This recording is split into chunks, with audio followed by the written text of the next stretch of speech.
Welcome to Legend Makers, the podcast where education's true heroes take center stage. Shine like a ray from the sun. There's something people look for but never can find. All right, we are back with Mark Edwards, Assistant Superintendent at Reading Community Schools. Welcome to the Legend Makers podcast, Mark. Great to be here, Scott. Thank you so much for having me. Yeah, man, I'm really excited to talk to you. We were just talking, we were introduced to each other through LinkedIn, through a guy by the name of Dustin Goldie, right? That character. He is definitely a character. He is 100% full-fledged, just power. I mean, he Fired out of just a goes cannon. Absolutely. He's great. How do you know Dustin? So I know Dusty through some mutual acquaintances, and this goes back probably around 10 years ago, doing some work in a neighboring district, and he had reached out to me to talk about some career-based learning and career development. And he's been an inspiration to me. We connected at that point, and he has just been on fire down here in Southwest Ohio, bringing a lot of attention to career-based learning. Yep. And a lot of the work that he has done is just impactful. Cool. That's great. Well, it's good to see you here. Hey, I was, before we got on, I like to dig around, and I found this interview that you did on Public School Works. Yeah. So I dove into that. And so a lot of my questions here come from that particular interview. You talked about in that interview, so that was on the Public School Works. What is Public School Works, by the way? Let's start there. So Public School Works has a variety of different things that they utilize. One of it is a behavior management system for schools to be able to track behavior. You have office referrals and things like that. You can really keep track of the data in many different ways. But the main use that a lot of schools here in Ohio use it for is in education. Every single year, legislators have a fun idea to let's add some things that they need to do. And Public School Works is our way of keeping track of all of the legislative mandates that we have to do, all of the trainings teachers have to go through. At the very essence of Public School Works is helping us keep accountable to all of the fun things that legislators like to say that we need to do. Excellent. Cool. And before I get into it, you've been in education for what, 22 years? Yep. 22 years, at least, maybe 23. At least, maybe going on 23. And now you're what, 2 years here at Reading Community Schools, around that? Yeah. So this is my third year here at Reading Schools. I started my first year as the director of communication and curriculum. We're a small school district. So what's fun about small school districts is you start to put on a lot of hats really quick. Yep. So that first year as the director of communication and curriculum, started to take on a couple more different roles, and they promoted me to assistant superintendent. And now it's technology, it's communication, it's curriculum, it's buildings and grounds, it's HR, it's everything.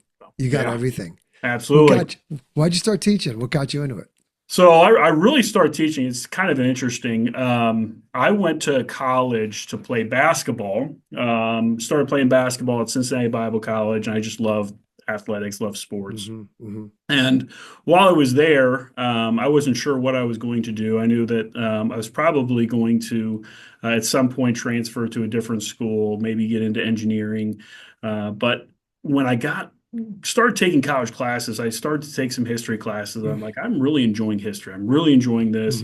So when I transferred to Northern Kentucky University, I said, I'm going to be a history major. Well, I don't know if you know what you could do with a history major. You know what you could do with a history major? Teach? Nothing. You could do nothing with a history major. All right. You cannot do anything. You can't do anything, right? It's absolutely worthless, unless you want to go on further. No. And what does further mean? So if you're going to, what does that look like? Yeah. So at the point that I got my history degree, I looked around, and actually on Northern Kentucky University's campus, there was a law school. And I was like, law might be pretty interesting. So I go over to the law school, and they said, it's going to be 3 more years of college. And I was kind of tired at that point. I was like, 3 more years. I was already married at that point. Okay. Yep. Already married. And I was thinking, I don't know what, if I really have 3 more years in me right now of doing this. So I then walked over to the School of Education. They said, well, with a history degree, you already have a lot of the pieces that you need. In a year and a half, we can get you a teaching license and teaching education. Okay. Uh-huh. Yeah. So that's the route I went. At that point, I was like, oh, it's kind of interesting. I'm not necessarily sure that this is where I want to end up. At the time, I was also working at United Parcel Service. I was in management Mm-hmm. there, and I thought Okay. there might be a pathway there. So really, my path to education is not like I knew I wanted to do this from the very beginning. Okay. It was really kind of the path of least resistance at one point, but then became a passion in my life. It's one of those things where if you think you can't develop passions, you 100% can. And what happened to make that Yeah. happen? I think I know. I want to hear it from you. Yeah. So once I got my education degree, or even in the process of doing that, getting in the classroom, talking to kids, Yeah. the energy that I got from being able to talk to kids and help them and help them learn new things and open their minds to different things was just it was addictive, right? You're sitting Yeah. here Yep. talking to students, and I'm secondary, so I'm 23 years old and I'm talking to kids who are 18. There's not a big age difference there. That's right. Right. So really, I'm talking to people they're not peers, but they're like peers. But I'm Yep. really being able to have strong conversations and inspire them in different ways. And I'm like, this is really cool. Yeah. Hmm. Student taught at a school here in Southwest Ohio, and then really was able to get hired on by that same district, and from there it was a blast. It was a lot of fun. Yeah. Okay. Okay. So you saw early on the impact you could have. I'm with you. People know this that have listened to this podcast and they know my story. If they look around, I was a horrific student. I hated school. I was kicked out of school. I was sent away to school. You name it, school was not, Scott and school didn't go in the same sentence together. And it was just like, yeah, this kid's going to be a disaster. You fast forward all these years later, doing what I do today, I have the opportunity to spend a lot of time. And lately I've been traveling a lot, going to different districts, meeting with from training faculty and meeting some amazing teachers to getting to work with their students and doing the hands-on stuff with the drones. And I got to tell you, I'm an older guy these days, right? I'm not, Yep. I'm not 24, but I walk out and it's just super energizing. It's like you feed off the energy of those kids.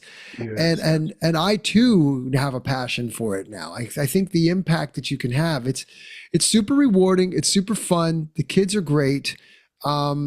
Especially look, I'm a lucky guy, right? I'm like the cool uncle that walks in the room because I get them and I bring my shiny drones in and drones, and they're all really great. And then I leave, and then all the discipline has to happen and stuff like that. Then it's back to real life. It's interesting you say that. In my experience, I had very little. I taught in the classroom for 10 years Hmm.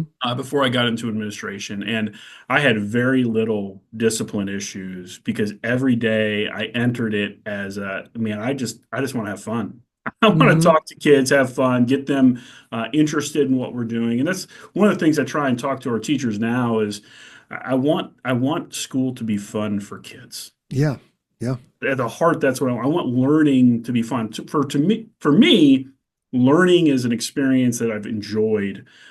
It hasn't always been through books and reading. I'm a very slow reader, Hmm. not a great reader, but I love to learn and understand that learning can take place in many different ways. Find what you enjoy and help Yeah. the kids enjoy that too. Help them just enjoy to learn, I love that. That's the whole. I think that's the heart of it. I couldn't agree with you more because I think about me when I was young. I was terrible at math. I didn't read. I was a reader. I was a voracious reader. So I had that going for me. I read nothing but fiction, but okay, I was reading. But I was just I didn't find learning enjoyable. And I think if you can make the act of learning, the process of learning, to your point, that doesn't mean picking up books. It doesn't mean textbooks. It means engaging in like let's go back to Goldie, right? I mean, working on a car, Yep. learning how to drop an oil pan out, working on the farm, whatever it is, there's a learning experience in the experience. And I agree with you. That's where I think we need to move education is more into that experiential, spark that curiosity. Nothing beats curiosity, right? Yeah. That's where learning begins. Absolutely. I think I'm going to talk a little bit. I'm a history guy, so I'm going to talk a little bit about history and education right now. Hmm. I think one of the biggest problems that we've seen in education was when we tried to make education scientific from the standpoint of, all you need to do is here's the knowledge, get kids to know this knowledge, and they're going to be successful. So somehow take the knowledge, this knowledge that's out there, these standards, let them know the standards, and that's all they need. They'll be successful if they know all of the standards that we have written down, and Yeah. that sucks the joy out of learning. Hmm. Hmm. And what we've seen, I think, over the last 20 years is we've seen educators who have become less and less engaged with their profession. We beat the fun out of our teachers, and then what do Hmm. the teachers do that have the fun has been beaten out of them? They beat the fun Yeah. out of the learning for their students. Agreed. We diminish the joy of education. I really just want to get back to that. I want to get back to Yeah. the joy of learning. Yeah, I agree with you. And I've had the privilege of going into some great teachers' classrooms and being like, oh, this is what it should feel like. Like this Yeah. is you're doing it right, right? Like this feels like an environment where learning can happen. Like spontaneously. There's Yeah. things it's just set up for exploration and creativity. And so this maybe gets to this thing that I read in your interview, this whole child approach, like, that there's a certain way it's moving beyond academics. I have this underlined here. So talk to me about this whole child approach, because now 22 years later, 23 years later, I'm sure you have a model in your mind, a framework that you believe in. And I think this may be something to it. Yeah. Yeah, absolutely. When we think of, and I want to be clear, I'm going to go take a step back when I talk about Hmm. standards. I'm not saying standards are inherently bad, but when we say that that's the end all be all, Right. that those standards, all we have to do is have kids do really, really well on a test, and let's just measure that test. Um, we're really diminishing the process of learning and really diminishing what students want to become through the learning process. There's an end goal here. You know, if a student wants to actively engage in learning, Hmm. they have an endpoint that they want to get to. And that endpoint is not, I want to learn these standards. I want to go through these. So when we talk about Right. educating the whole Right. child, we really want to wrap what they want to do next and how do those standards interlock with their vision for themselves and their vision for their life. Here at Reading, we're really trying to have every single student develop a why, develop a next for themselves. Mm. Hmm. And by Hmm. doing that, they're now active participants in the learning process. It's not something that happens to them. It's an opportunity that they get to be a part of and get to build for themselves. So when Yeah. we think about different subjects like math, well, math is a subject, but what does it mean for a construction worker? What does it mean for an architect? What does it mean for an engineer? And embed those real life experiences into the learning. So now the child feels a little bit more fulfilled as they're learning. And this goes all the way down to kindergarten. We want kindergartners Mm. to Hmm. start to think about what they're going to do. And they're not married to anything. They could be they could want to be an Yeah. astronaut, they could want to Yeah. be a YouTuber, they want to be a professional athlete, but that's going to progress over time, right? Yeah. And they're really going to be able to develop that. And by the time they get to their senior year, they've had this conversation with themselves for 13 years. I'm working not towards a high school diploma because everybody's going to get a high school diploma.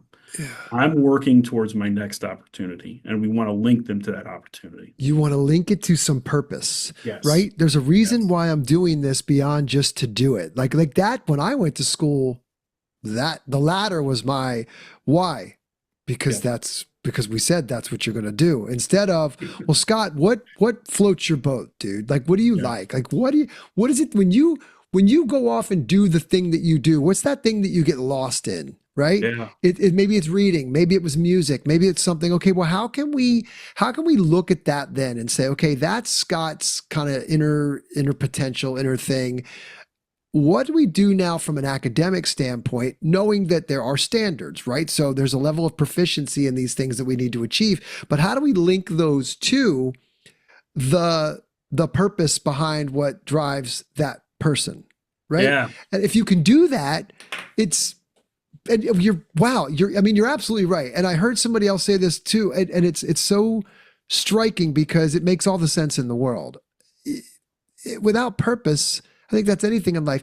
And even with the little kids, to get to that, right? Like I think that's great. Like even if I want to be, well, look, even an astronaut's not so far. When I grew up, that was far fetched. But Right. today, hey, we're shooting people up left and right. Now, it's going to happen. But the reality is, let's just say it's something out far fetched, out of left field. It still gives them a purpose. There's still something that they're thinking about doing. And by the time they're 13, they've iterated on that thought. They've had some ideas bounced around. My kid's 19. He's still struggling with what he's going to do.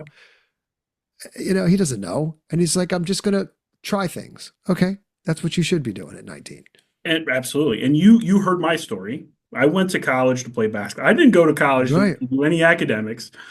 I didn't go, even when I was in college, I just enjoyed history. So I took history classes. I wasn't really sure what I wanted to do. I wished prior Mm-hmm. that the goal was not based on diploma. So when I was high school, my goal was to get a high school diploma so that I could then go to college and then get a college diploma. Yes. The problem I ran into is I never really thought and had to think about, well, what am I going to do with a college diploma? Right. what's Right. the purpose of that? And as a result, now I wouldn't take necessarily anything away from my experiences, but I was very fortunate with some experiences that I had funding to be able to take 7 years in college, longer than doctors and lawyers spend that long, but I wasn't on that track. Today, that's not feasible. You're No, spending right, $35,000 a year at a public institution in the state of Ohio, per year. You can't. It's untenable. Can't do You it. can't dally around. Right. You cannot. got to get to it. You got to get there. However, in kind of helping students understand that your pathway does not need to be linear, but as long as you're moving forward, Mm-hmm. you can find that passion. You just got to 100%. keep moving forward. Got to keep moving forward. It's the old Steve Jobs collecting dots. Remember that speech? Actually, I haven't heard that. I want to hear that. There's a so I believe it was Stanford. Don't check me on that. But Steve Jobs gave a commencement speech, and he talked about you can't see the dots looking forward. You can only connect them looking backwards. You just said it. This led to this, and it's not linear. There's a lot of things. The dots are scattered, right? So his takeaway was your job as a young person is to collect dots intentionally, right? Like he was a big proponent of asking for help when you need it. But those dots, when you look back on your life, they do add up. They connect, right? And they connect to where you are today. And so for the kids, they should be taught that exploration to a purpose, but it doesn't mean that there's a linear way to it. It's not diploma, job done. It's try this thing out. Oh, maybe go intern here. Get your hands dirty over here. I like this. I don't like that. A lot of times we go Charlie Munger inversion principle too. Hey, what don't you like to do? Sometimes that's easier. Sometimes we avoid the pain. We're wired to avoid things we don't like. So sometimes it may be harder for somebody to say what they absolutely want, but it's a lot easier to go, well, here, why don't you write down the things that you absolutely don't want? That's absolutely true. Maybe that's a way to find what you do want. It's maybe it opens up some pathways for you. Yeah. So one of the things that we're doing with our students here, and we got pushback early on from this, but we want our students to name a profession that they want to work towards. And the pushback is like, oh, you're telling them what they're going to be when they're in 8th grade? You're telling them what they're going to be? No, I want them to work towards something, because if they're not working towards something in their life, they're not working towards anything except some nebulous thing that we call a diploma that where are they going to do with it? So teaching them to work towards something, and it's okay, 100% okay, to switch. You're learning, you're leaning into this. Oh, Mhm. I want to get into healthcare. I don't like blood. Well, okay, let's pivot.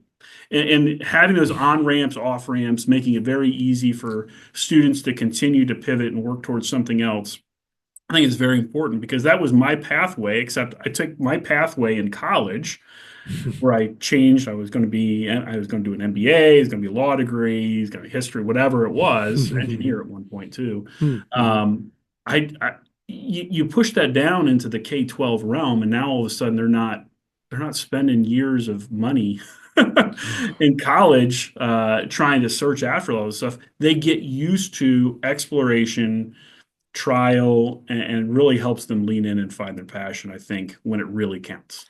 And that may help as with college being the way it is. You want to try moving to some of that more exploration in high school. Absolutely. Try to figure that out. You know, it's interesting because I'm just going on. I told you my son's 19, so we're just having this conversation. He's doing the 2 year community pathway, Yep. and he's fine with it. And a lot of his friends are off at university, and he looks at me and goes, "Listen, I just don't know. I had no idea, and I wasn't going to burn 30, 40,000 a year to figure it out." Smart. I, look, I'm the one going, woof, but it's great. I mean, it's wonderful, and he's taking it very seriously, and I think that's important. Like he's really thinking about it. But we had this conversation about like what he's like. I don't know what I want to do. He said, I still don't, and I'm Yeah. like, and then he goes, and then what? Like we said, well, maybe you like because I saw him playing around. He wants to learn about the stock market. He's like, can I Yeah. start like investing into stuff? And he's got a portfolio, and we've been investing for him for many, many years and making him aware of I'll wake up and I'll look when the market does really well. I'll take a screen grab and I'll be like, look, you made $100 while you were sleeping. He's like, That's oh, awesome. cool. I'm like, yeah, right. You didn't have to do anything. Like you didn't have to go No, bust tables to do that. It just popped up into your account, right? that's But right. but but then I thought, well, maybe an accountant. And I say this because as we started to talk about all these professions, legal, accountant, broker, da da da, he's like, in 5 years, are those going to be jobs? Mm, Like, yeah. like those are, we are stepping into an interesting time where almost any job that I can think of can be done without us. AI and large language models. I mean, we're such in the infancy of this stuff, and it's already mind blowing. It can write legal documents. It can create contracts. It can crunch numbers like you'd never believe. I had it assess my portfolio. It's just wild. And you go, well, if that's the case, then what is it going to be for these kids in 5, 10 years? And I didn't really have a good answer other than you better like to learn That's it. That's because absolutely it. you're going to need to figure some things out, and you better be able to pivot on a dime because those days of diploma, job, pension, taken care of, they're gone. Yeah. You're gonna have to figure it out, and there'll always be something new. But that means you got to stay curious. And that is so powerful. And you're absolutely right about the curiosity. And we hear it from employers as educators. I've been in meetings where um, I don't think they knew that I was an educator in the meeting because I'm at the Chamber of Commerce, and Mm-hmm. statements like our public education system has failed our students, and in many ways they're right. And I'll go back to our over focus and hyper focus on content, which, by the way, speaking of AI, it's even easier now. You used to say Google, you can look up anything. AI, you can really generate any information that you want to Anything. generate at any time. But what we've constantly heard is the soft skills that our students did not get. Many districts have gotten rid of homework, which, okay, now they don't have to do responsibility in school. It's all Mm-hmm. about the content. It's all about the content. It's not about the growth Right. and hard Right. work and work ethic and curiosity. And those are the pieces that we want to embed back into school because those are the things that are going to really be durable skills in the future. You talked about your 100%. son. I'll talk about my son a little bit. Yeah. Similar. He's How old's your son? 21. 21. Okay. Brilliant. Mm-hmm. He got a near perfect score. It's 34 or 33 or 34 on the ACT. Really, Wow. really smart. Wanted to get into data science. but he did not develop any of those durable skills in high school. Mm. He could just spit facts out and get fine grades. But when it really got hard, he didn't know what to do. So Mm. he's taken a step back. Actually, college told him, you need to take a step back for a little bit. So Okay. he's doing a chemical production worker right now, Huh. at a local Okay. chemical Good. manufacturing plant. Good for him. And when he first did it, he was embarrassed. And, we're having this conversation. I'm like, really, Zeke, this is just another opportunity for you. It didn't work out where you thought it was going to right now, but now you're in a different opportunity. He's making great money, by the way. He's making more than my wife, who's a teacher, being a chemical production worker. I said, Sure. all you need to do is ask questions, and your curiosity is going to lead this. And in the first year, he came back to me after his first year there. He's like, Dad, you said all I had to do was be curious, and you're right. I'm starting to develop an interest in chemistry that I've never had before. Awesome. Really developing these new things just through this opportunity experience he was having. I think the future is very bright for him, even though at the Yeah. time he probably thought my life it's derailed.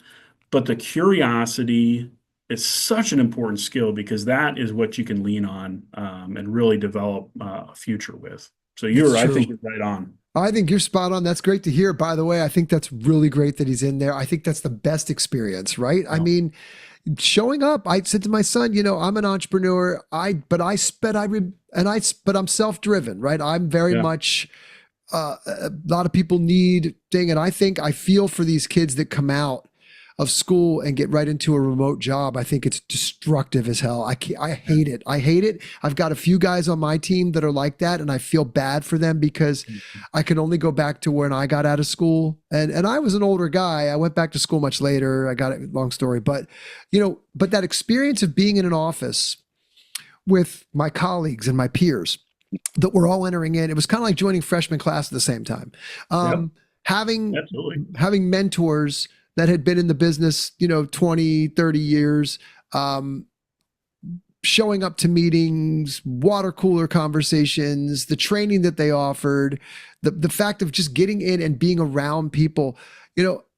I watched some of these kids, they pop up on a Zoom at 9 and it's clear you woke up 15 minutes ago. It's like, getting to your office, I think all of that, and that is soft skills, having the discipline to, and I think they just miss that whole networking. It's the network effect, right? I mean, I was just listening to a podcast. The guy was breaking everything down. Everything we do is networks, and you choose your networks, whether that's, what family members do you want to associate with? What sports teams do you want to be on? What coding programs you want? Everything we do is in these networks, and they have powerful effects on us, right? The proximity principle is really huge. And I just went down on a tangent, but I think my point is this, your son being around that environment, that proximity is super beneficial to Zeke, right?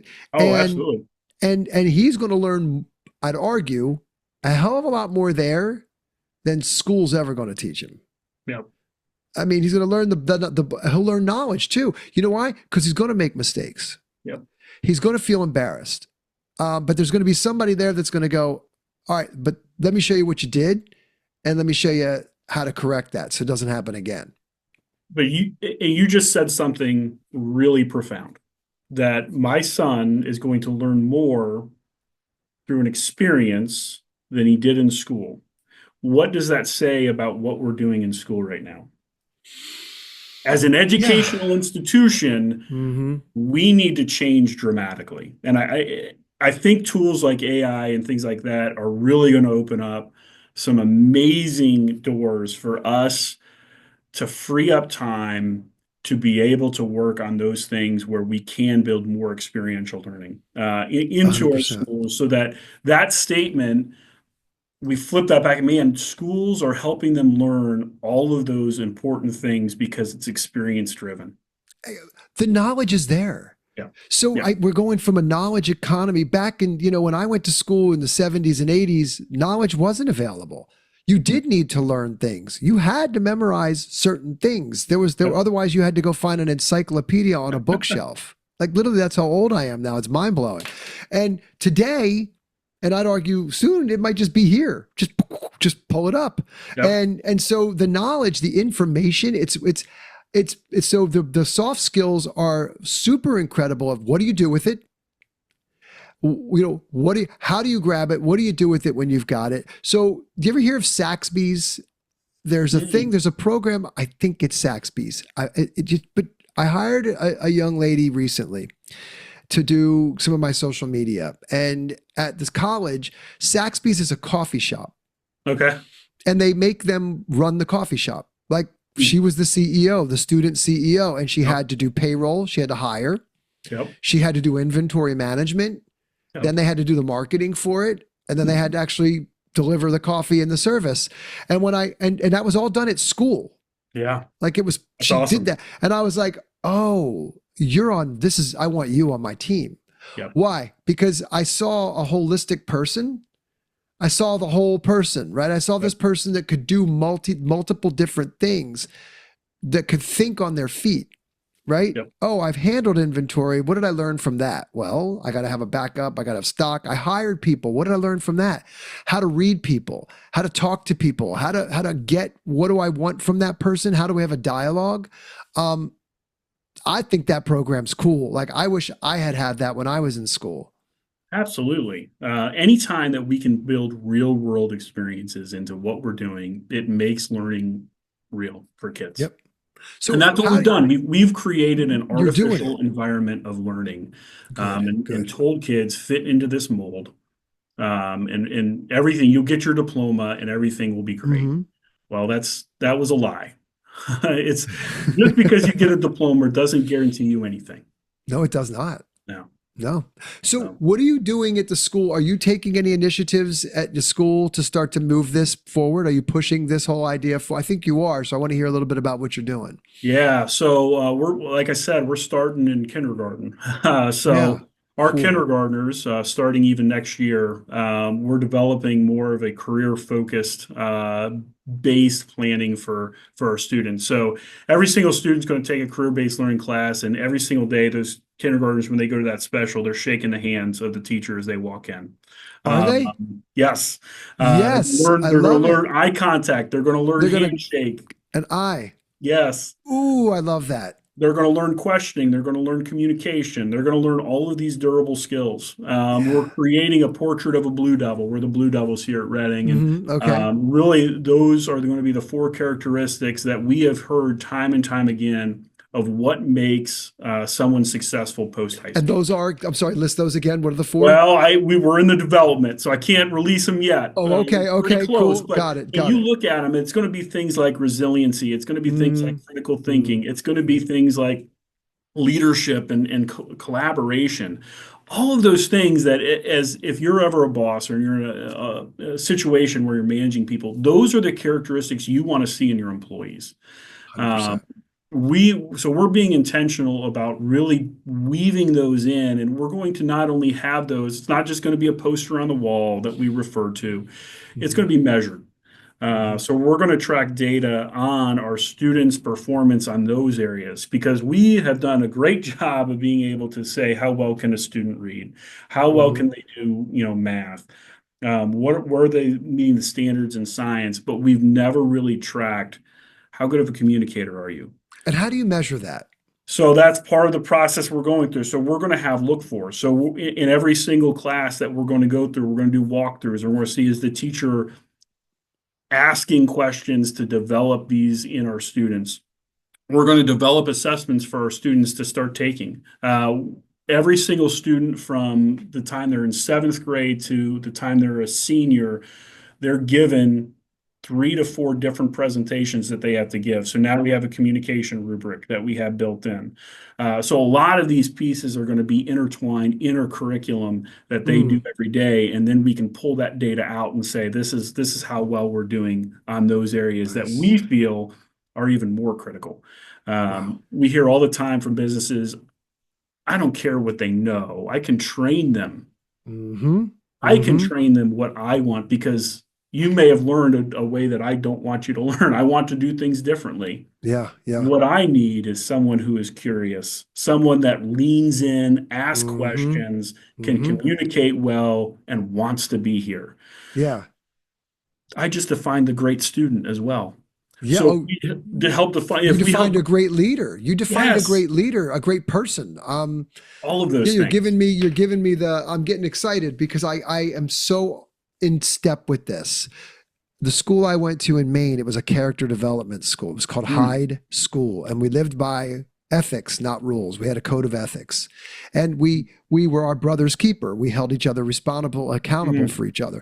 And we had 5 tenets that we lived by. It was leadership, courage, curiosity, concern, and integrity. And those were on the shield. Those were on the yeah. banner underneath the shield, right? And those were the 5 tenets that we lived by. But you said something, and I got to tell you, I went to St. Joe's University here in Philadelphia, and I got to, a lot of people say my college, I didn't really use what I learned. I got to tell you, I did.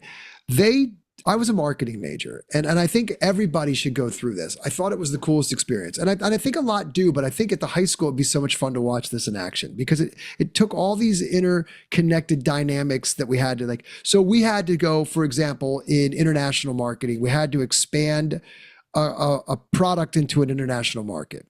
We had to do it as a team, Yeah. or we had to do a product line extension for an existing product. Doesn't matter what it is. Take it and make a new product on that. So we came up, I think at the time, Saturn was a car company, again, going back a ways. And we created a micro van before like things. It was wild. But we had to do the market research. We had to put the team together, and nobody told us who was on what. We found out who became the leader, who became this person, who was the doer, who was this. And then we had to present it as a team. We had to get up and pitch it like Shark Tank.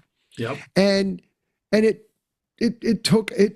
required all of those skills. It required teamwork, responsibility, accountability, discipline, right? Leadership, humility, right? So, That's a big okay. one.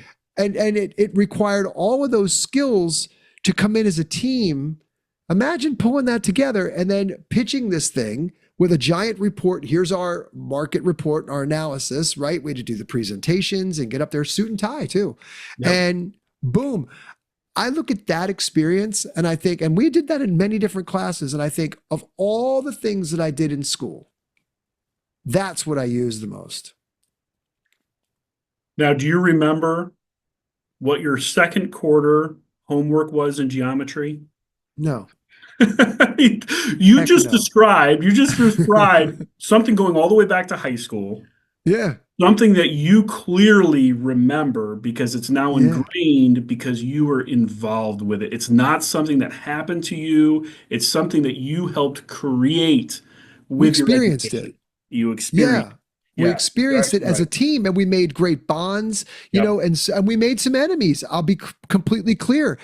I remember very clearly there was one young lady who just never showed up. Mhm. And it was college. It was my college. So Okay. she never showed up.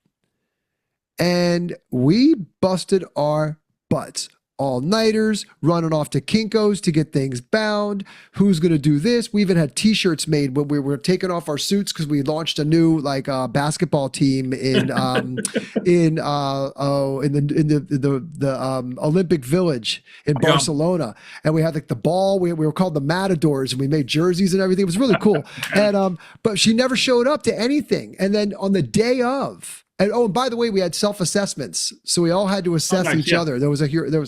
And she didn't show up. And I remember the day before we were supposed to go present, and I was older than these kids, so didn't go back to school till I was like 26. So I was like almost 30 by the time this. I was the adult. I had a whole apartment off campus and everything. And I remember she was like, "Well, okay, well, what am I going to do tomorrow?" And I remember looking at her and going, "Nothing."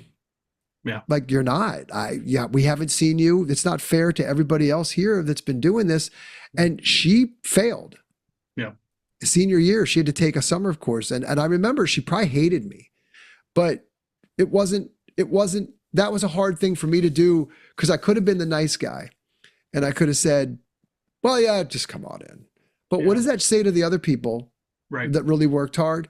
And that was difficult to do, actually. It was really hard to do. I felt bad. I felt really bad. that's where clarity in what we do in education is so important. Um, they say, I don't know the exact statistic, but you hear a wrong fact, one time, you have to hear that same fact. I don't know if it's 10 times or nth number amount of times to erase what you learned. Well, when we experience things, it's even more powerful. So if I experience a team atmosphere where I don't pull my weight and I don't do what I'm supposed to be doing, and the feedback that I hear is, that's okay, not a big deal, Yeah. then I would have to hear that 10 more times that it wasn't okay for me to erase that one experience where I thought Mm, it was okay. good, because I'm learning even in my teamwork, even in the things that I do and the experiences that I have in school, how to behave in a workplace and how to, work with team members. So you really, the clarity is so important, but you need to couple that with kindness, Hmm. and help students understand that clarity, it doesn't define you where you are today. You can do better. And Hmm. that's part of the delivery of that clarity is, yes, you didn't fulfill what we wanted you to do, but because we know you could do better. We That's know the that, point, you're right? capable of so much more, and we want that for you. So that's something in True. education I think we still have to figure out. True. I don't know if we have that figured out yet, but Yeah, certainly yeah. we need to get there. What do you say to teachers coming into the profession that are, either on the fence, or I know we have this quote teacher shortage, and so what is the person that's considering getting into it? What do you say to them?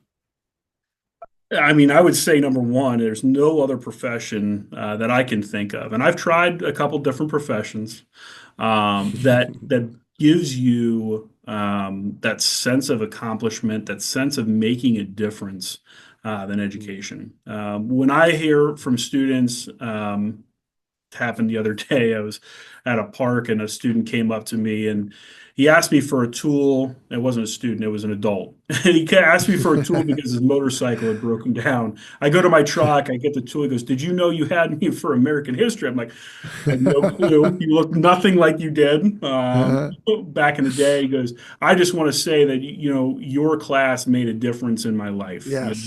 And Yeah, that's yeah, the yeah. kind of stuff that I'm like, oh my gosh, it's Yep. just so rewarding, so Yes, it fulfilling for is. me.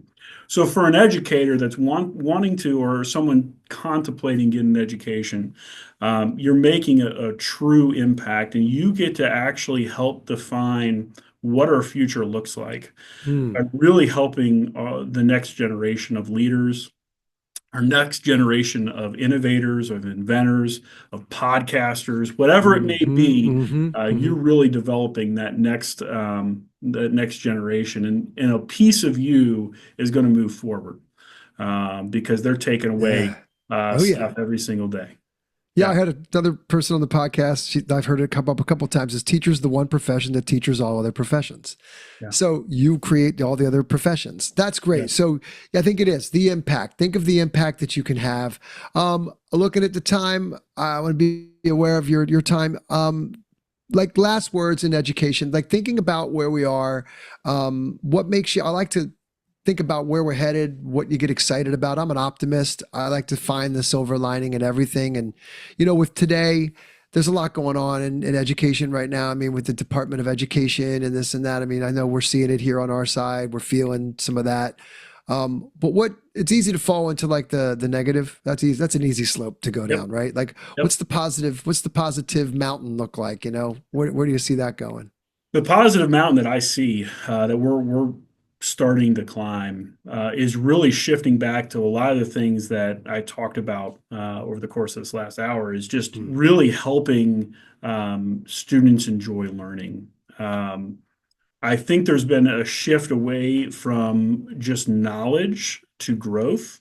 There's a shift towards innovation, allowing schools to be more innovative in what they do. There's a shift back to helping students develop their own purpose for their own life, not your purpose is to go to college, which has also been a very destructive kind of mantra mhm. that we've been in. We could talk about Department of Education and the things that go on. I've been in education now for about 22, 23 years, and I've seen the pendulum shift. Mhm. Pendulum always comes back. So the temporary things that we might be dealing with in education shortage, or educator shortage, funding issues, I strongly believe that that's gonna shift back. That's Okay. Yep. temporary. What's not temporary is the impact that I think education is going to have in the future as we leverage new technologies such as AI. Really Yeah. giving educators more free time. I'm really excited about combating our educator shortage, which to some aspect has been driven by burnout. Uh, Hmm. to really leveraging technology to help teachers become less burned out, more engaged in what they're doing, um, feel fulfilled at the end of the day and not just exhausted. Uh, Yeah. and I think we can get there, and I think we can do that. That's awesome. I'm going to leave that there because that was great. Mark, this was fun. I really enjoyed this. This was Yeah, I great. Thank you appreciate it. for, yeah, thanks for coming on, man. I mean, new friend. I like this. I always make new friends on these pods and we'll stay in touch. Thank you very much for doing this. I really like the way you left off there. So we'll leave it there and I will talk to you very soon. Just hang on a second. We'll get finished up. Thank you.